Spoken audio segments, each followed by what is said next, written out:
So WallStreet Memes, I released a video on that about how it's a scam. And many people have come back and said, no, because it's raised so much money, it's going to work. And it's like, you guys just don't get how this works, do you? You don't get it. Now, I don't mean to say that in a condescending way, but just because you raise a lot of money doesn't mean it's going to make all of its investors a lot of money. If it's a rug pull, it means those who made the coin and are going to pull the rug out from underneath you, they're going to make a lot of money. And even if you don't want to believe it's a rug pull, look at EOS.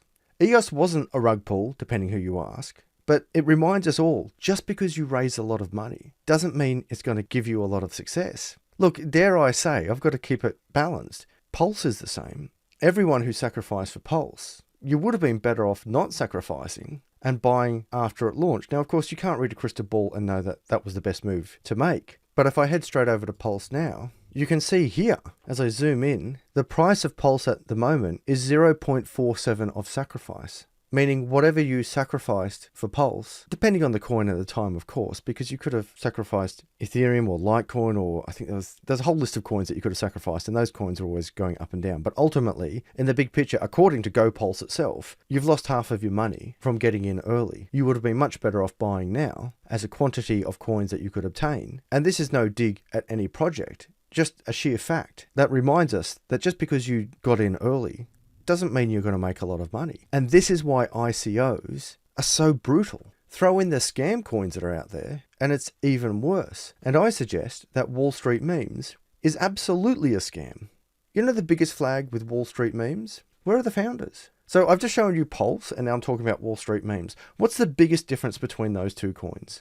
Well, one has got utility and the other one doesn't. But I would argue the biggest difference between the RH ecosystem and the WallStreet Memes ecosystem is whether you like Richard Hart or not. He was constantly in front of the camera. This is me, this is my face, this is my project. Well, how many people have you seen from WallStreet Memes getting in front of the camera? Who are they? Don't you think that's sus? Why is it that the WallStreet Memes founders are throwing money around like candy to every YouTube commentator who will fall for their bribes? Because that's what it is. They get a bit sneaky and say, this is a sponsored video. No. You've taken a bribe to pump a coin that's about to dump. That's not a sponsored video. That is you misleading your viewers. And I've kept a record of all of you. You're all a disgrace. I know how it worked because they approached me with the same offer. The difference between me and all those other crypto commentators that took the money to pump a scam is that I will not sell out my audience.